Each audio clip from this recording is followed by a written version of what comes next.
Madras high court के Madurai bench ने इंतजामिया को मशवरा दिया है कि अदालत के जरिए नामजद करदा 5 लोगों को 15 मिनट तक अलामती नमाज पढ़ने के लिए पहाड़ी के ऊपर पत्थर के सुतून पर जाने की इजाज़त दी जाए। अदालत ने कहा कि अगर हुकूमत ने अदालत के साबिका अहकामात का एहतराम करना चाहती है तो दीप न जलाने की इजाज़त दी जा सकती है। जस्टिस GR के सरबराही में स्वामीनाथन बेंच ने यह भी कहा कि रियासती मादनियात और कानून के वजीर ने इस मामले को शरारती सियासी मोड़ दिया था जब उन्होंने कहा था कि हुकूमत दीपाथौन में दीपम को रोशन करने की इजाज़त नहीं देगी।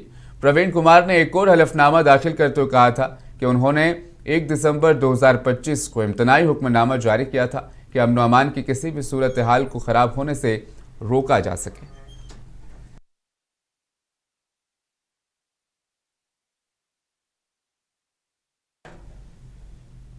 कलबुर्गी डिस्ट्रिक्ट कोर्ट को बम की धमकी वाली ईमेल ने अदालती इहाते में सनसनी फैला दी। इतला मिलते ही पुलिस और डॉग स्क्वाड ने फौरी मौके पर पहुंचकर वकला और जजों को वहां से हटा दिया और कार्रवाई को मुअत्तल कर दिया। बम और डॉग स्क्वाड ने जाए वकुआ का मुआयना किया था।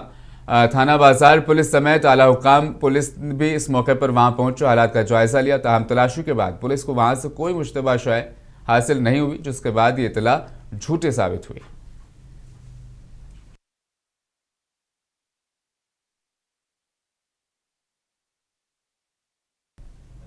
आंगनबाड़ी कारकुनों और हेल्परों ने करनूल शहर में कलेक्ट्रेट के सामने बड़े पैमाने पर एहतजाज किया। इस मौके पर आंगनबाड़ी और कारकुनान ने फौरी तौर पर उनके मसाइल हल करने का मुतालबा किया। यह एहतजाज CITU, AITUC और दीगर के बैनर्स तले किया गया। इस मौके पर लीडर और नागेश ने विजयवाड़ा में पुरम में एहतजाज करने वाली आंगनबाड़ी कारकुनान की गैरकानूनी गिरफ्तारी के सख्त लफ्जों में मजम्मत की। उन्होंने गिरफ्तार अफराद की फौरी रिहाई का भी मुतालबा किया। उन्होंने आंगनबाड़ी कारकुनान के तय हुकूमत के रवैये को शर्मनाक करार देते हुए तनकीद की।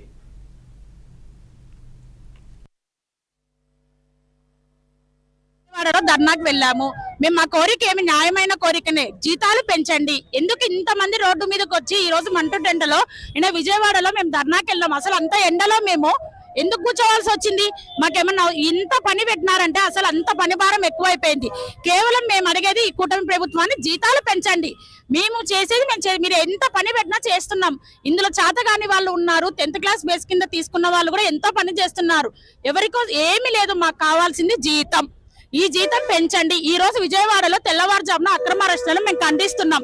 ఎందుకు అక్రమ అరెస్ట్ చేయాలి? మా వాళ్ళు ఏం చేస్తున్నారు? అక్కడ ధర్నా మటుకే చేస్తున్నారు। ధర్నా చౌక్ లో కూర్చొని కేవలం జీతం పెంచండి అని మటుకే పోరాడుతున్నారు। అంతకు మించి అక్కడ ఏమి చేయడం లేదు। ఏమైనా పగలగొడుతున్నారా? అద్దాలు కానీ బస్సులు ఏం లేదు కదా। టెంట్లు వేసుకొని కూర్చొని కేవలం న్యాయమైన పోరాటం। కూటమి ప్రభుత్వానికి మళ్ళీ మళ్ళీ విజ్ఞప్తి చేస్తున్నాం, దయచేసి మా మీద ఫోకస్ చేసి జీతాలు పెంచండి। మేము వారం నుంచి దీక్షలు చేస్తున్నాం, కనీసం మమ్మల్ని పిలిచి చర్చలు చేస్తున్నాం। YSR ट्रेड यूनियन रियासती सदर गौतम रेड्डी ने तनकीद करते हुए कहा कि आंध्र प्रदेश में अनारकी फैली हुई है। उन्होंने तनकीद करते हुए कहा कि रेड बुक का नफाज करके आइन का कत्ल किया गया। उन्होंने कहा कि इत्तेहाद के रहनुमाओं के दबाव पर कुछ लोगों के खिलाफ मुकदमा दर्ज कराए गए हैं और गांव खाली कराए गए। उन्होंने चीफ मिनिस्टर पर तनकीद करते हुए कहा कि चंद्रबाबू उसी तरह कारकुनान को धोखा दे रहे हैं। चंद्रबाबू नायडू ने 18 लाख करोड़ रुपए की सरमायाकारी लाने का वादा किया था, लेकिन वो उसमें भी नाकाम हो गए। उन्होंने मजीद कहा कि इत्तेहादी हुकूमत की तरफ से हिरासत किए जाने की वजह से AP से भारी सनतें दूसरी रियासतों में मुंतकिल हो रही है।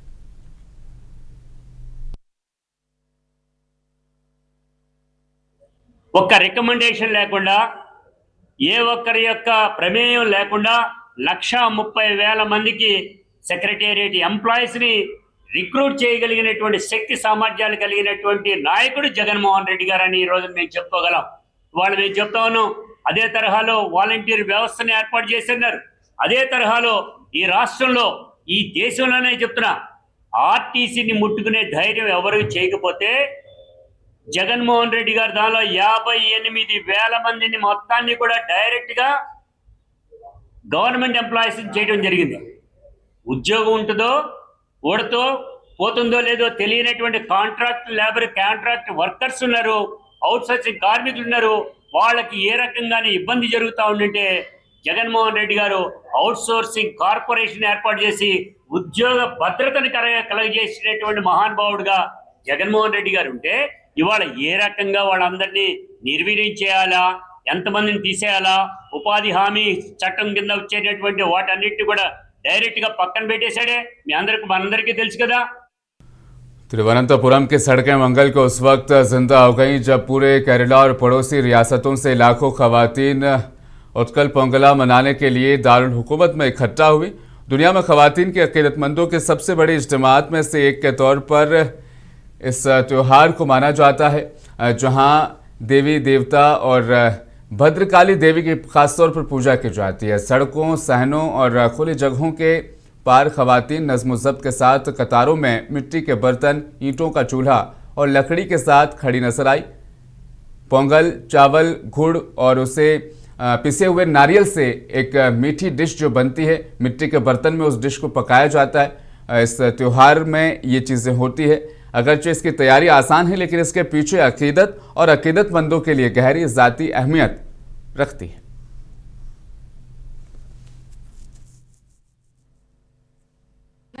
അത് അമ്മ നല്ലപടിയായി നടത്തിക്കൊണ്ടുവരുന്നു. ഇനി അത് പ്രതീക്ഷിച്ചാണ് ഇപ്പോഴും പൊങ്കാലയിട്ടത്. ഉറപ്പായിട്ടും വരും അടുത്ത വർഷം. ഉറപ്പായിട്ടും വരും അടുത്ത വർഷം. അമ്മ എന്നെ സഹായിക്കുമെങ്കിൽ ഞാൻ വരും. 3-4 വർഷം കൊണ്ട് ഞാൻ വരുന്നുണ്ട് പൊങ്കാലയിടാൻ. അപ്പൊ എന്റെ ഭർത്താവ് കെട്ടിടത്തിനുണ്ടെന്ന് വീണ് 4 വർഷമായി വീണിട്ട്. അപ്പം തീരെ അവശതയായിരുന്നു. അപ്പൊ ആ ആളിനെ ഇവിടെ കൊണ്ടുവന്ന് ഇതേപോലെ 3 കലത്തി പൊങ്കാല ഇട്ടേക്കാന്ന് അപേക്ഷ ഇട്ട് അങ്ങനെ അമ്മ ഇപ്പൊ എണീച്ച് നടത്തി ജോലിക്കൊക്കെ പോന്ന് നല്ല ഇതായിട്ട് മാറി. അങ്ങനെ ഞങ്ങള് പൊങ്കാല। नीलगिरी के कुन्नूर में कल्चरल सियाहत को फरोग देने के मकसद से सिल्क वर्ल्ड थीम पार्क का आगाज किया गया। पार्क का हुकूमत के चीफ व्हिप ने इफ्तिताह अंजाम दिया है। इस मौके पर जिला कलेक्टर लक्ष्मी भाव्या ने कहा है कि इस सिल्क वर्ल्ड थीम पार्क के क़याम का मकसद सियाहत के फरोग में अपना रोल अदा करना है। उन्होंने कहा कि इस पार्क में सयाहों के लिए कई ऐसी चीज़ें रखी गई हैं जिससे वो पूरी तरह से लुत्फानंदोज हो सकते हैं। उन्होंने कहा कि 75 लाख रुपए के खर्च से ये पार्क कायम किया गया है। Today in Kunnur, we have Honorable Chief Whip Sir has inaugurated the Sericulture Tourism Park, which was lying idle for many years. It was beautifully developed by the team and with a cost of around 75 lakhs. Another 1 crore funds have been sanctioned to further develop it, which will be taking place.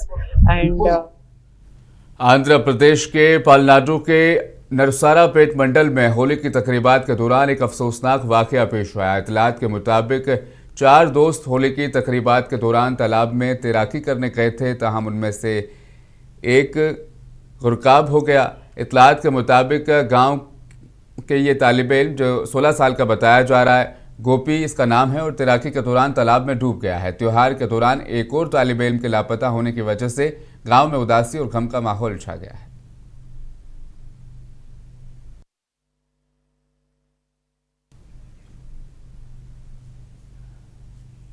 Cover के सरकारी अस्पताल में एक वाकया पेश आया।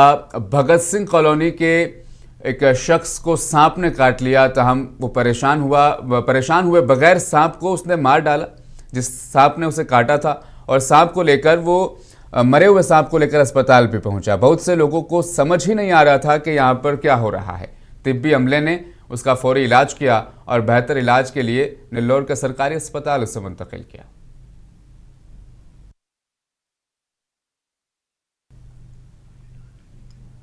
अनामाया ज़िले में हज़रत दरबार अली शाह रहमतुल्लाह अलैह और हज़रत जलील मस्तान वली रहमतुल्लाह अलैह के उर्स की तकारीब का सिलसिला जारी है। दरगाह कमेटी की जानिब से उर्स के तमाम इंतजाम शानदार तरीके से अंजाम दिए गए। इस मौके पर महफिल समा का भी एहतमाम किया गया, जिसमें अकीदतमंदों ने बड़ी तादाद में शिरकत की।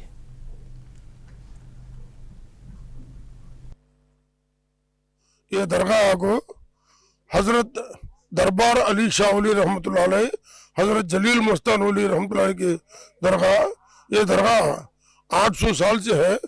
ये नीलकंठरावपेट रामापुरम मंडलम अन्नमया डिस्ट्रिक्ट में है।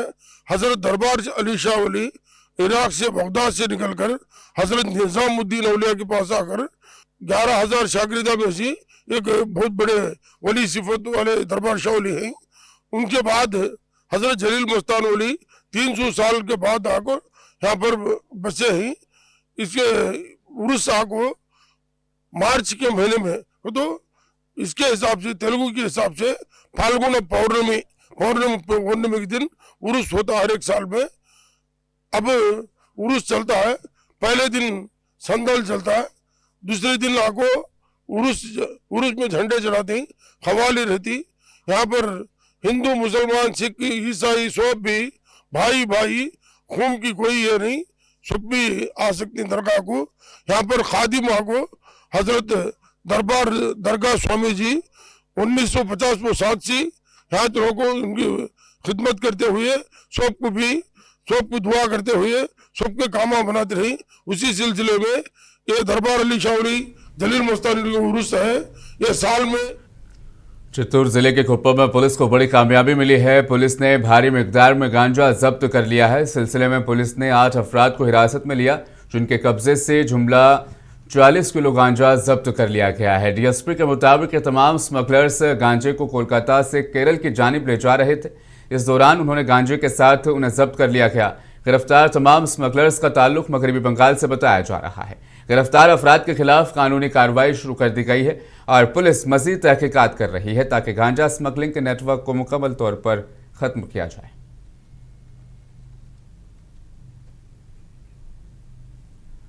कर्नाटक के बेंगलुरु में खवातीन ने हालिया समाजी सर्वे में तजादात का इल्ज़ाम लगाते हुए एहतजाज किया। उन्होंने रियासती हुकूमत से इस सिलसिले में ताज़ा सर्वे कराने का मुतालबा किया है। उन्होंने कहा कि हुकूमत की जानिब से कराए गए सर्वे में कई खामियां हैं। I'm Jyoti, the state president of NFIW, National Federation of Indian Women. Today we are having a symbolic protest against the incomplete resurvey of the former Devadasis in the state. The state government